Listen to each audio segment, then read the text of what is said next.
যে চিকিৎসক দল, সরকার নির্ধারিত চিকিৎসক দল ওনার চিকিৎসা করছিলেন, তারা ওনাকে মিথোট্রেক্সেট নামে একটি ট্যাবলেট খাওয়াচ্ছিলেন। আমি দীর্ঘ 12 বছরেরও বেশি সময় ধরে ম্যাডামের চিকিৎসার সাথে জড়িত।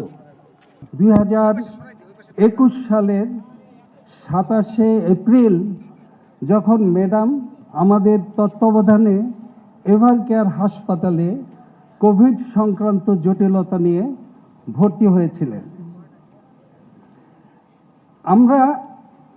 আমাদের তাতে ভর্তি হওয়ার পরপরই পরীক্ষা নিরীক্ষা করে অত্যন্ত বিস্ময় এবং উদ্বেগের সাথে দেখতে পাই যে ম্যাডাম লিভার সিরোসিসে আক্রান্ত এবং মেডিকেল ইউনিভার্সিটির যে চিকিৎসক দল, সরকার নির্ধারিত চিকিৎসক দল ওনার চিকিৎসা করছিলেন, তারা ওনাকে মিথোট্রেক্সেট নামে একটি ট্যাবলেট খাওয়াচ্ছিলেন, যেটা নির্দেশ দেওয়া ছিল নিয়মিত খাওয়ার জন্য। অর্থাৎ উনি ওই মেডিকেল ইউনিভার্সিটির সরকার নির্ধারিত চিকিৎসকদের অধীনে যতদিন ছিলেন, তারা ওই ট্যাবলেটটি ওনাকে খাইয়ে গিয়েছেন। আপনারা জানেন যে ম্যাডাম রিউমাটয়েড আর্থ্রাইটিস নামে একটি রোগে আক্রান্ত ছিলেন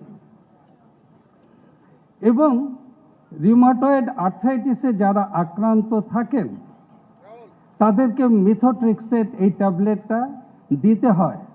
অর্থাৎ এটা হচ্ছে একটা চিকিৎসার অংশ যে ওটা উনি পাবেন।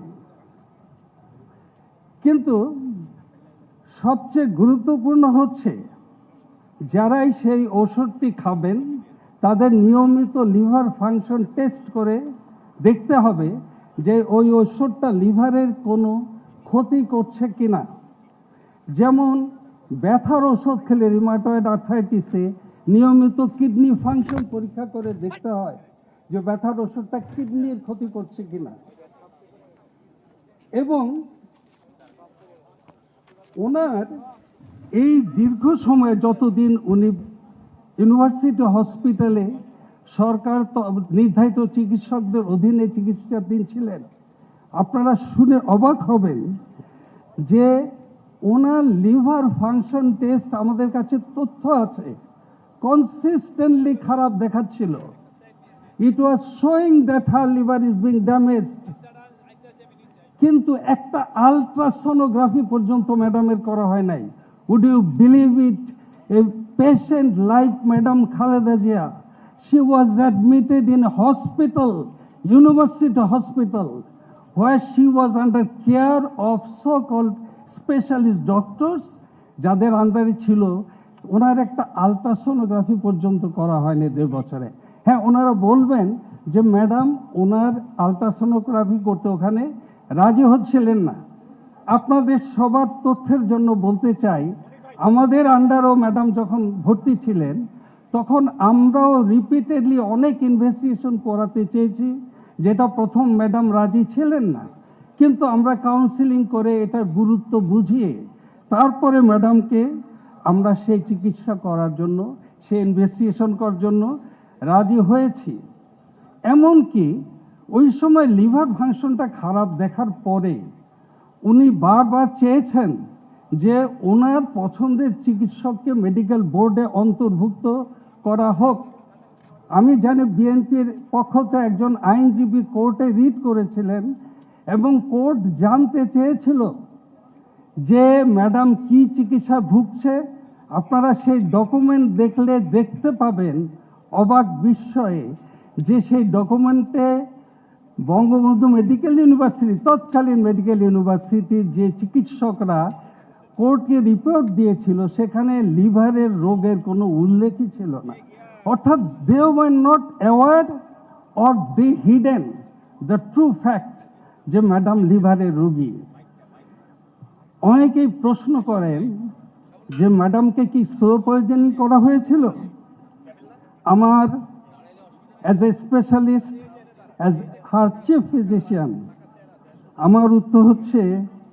Methotrexate was a drug that accelerated her fatty liver disease to cirrhosis of liver.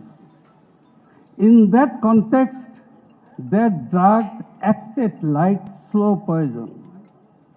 আজ দেশের লক্ষ কোটি মানুষের বুকের ভেতর একটা আফসোস, সারা জীবন গণতন্ত্রের জন্য, মানুষের জন্য, ভোটাধিকারের জন্য সর্বোচ্চ ত্যাগ স্বীকার করা মানুষটি যদি আর কিছুদিন বেঁচে থাকতেন, যদি দেখতে পেতেন মানুষ নির্ভয়ে ভোটাধিকার প্রয়োগ করছে, তাহলে কতই না ভালো লাগতো আমাদের জন্য। ম্যাডাম খালেদা জিয়ার এই ধরনের অবহেলা লিভার ফাংশন দ্রুত অবনতি ঘটিয়ে ওনাকে মৃত্যুর দিকে ঠেলে দিয়েছিল। That was A wilful negligence. এটা ইচ্ছাকৃত অবহেলা, এটা একটা অমার্জনীয় অপরাধ। এটা ওনাকে হত্যা করার সুদূর প্রসারী পরিকল্পনার অংশ ছিল কিনা তা খতিয়ে দেখা প্রয়োজন। এছাড়াও ওনার ডায়াবেটিস এবং আর্থ্রাইটিসের চিকিৎসায় অবহেলার সুস্পষ্ট প্রমাণ আমাদের কাছে আছে। এই বিষয়ে আইনগতভাবে উচ্চ ক্ষমতা সম্পন্ন একটি কমিটির মাধ্যমে ম্যাডামের চিকিৎসাজনিত অবহেলার 3টি বিষয় বিস্তারিত তদন্ত হওয়া প্রয়োজন। নাম্বার 1, সরকার গঠিত মেডিকেল বোর্ডের সদস্য কারা ছিলেন এবং কোন দক্ষতার ভিত্তিতে তারা ম্যাডামের চিকিৎসার দায়িত্ব নিয়ে তাকে মেডিকেল ইউনিভার্সিটিতে চিকিৎসার জন্য রেকমেন্ড করে নিয়ে গিয়েছিলেন এবং দায়িত্ব পালনের ব্যর্থতা তাদের উপর বর্তায় কিনা। 2 নম্বর, ভর্তিকালীন সময়ে কোন কোন চিকিৎসক ওনার চিকিৎসার সাথে সম্পৃক্ত ছিলেন এবং চিকিৎসায় অবহেলার প্রমাণ পাওয়া যায় কিনা। 3 নম্বর, মেডিকেল বিশ্ববিদ্যালয়ে চিকিৎসা চলাকালীন সময়ে ম্যাডাম আইনজীবীর মাধ্যমে তার ব্যক্তিগত চিকিৎসকদের অন্তর্ভুক্ত করতে চেয়েছিলেন, তখন কি কারণে হয়নি, কারা বাধা দিয়েছিল।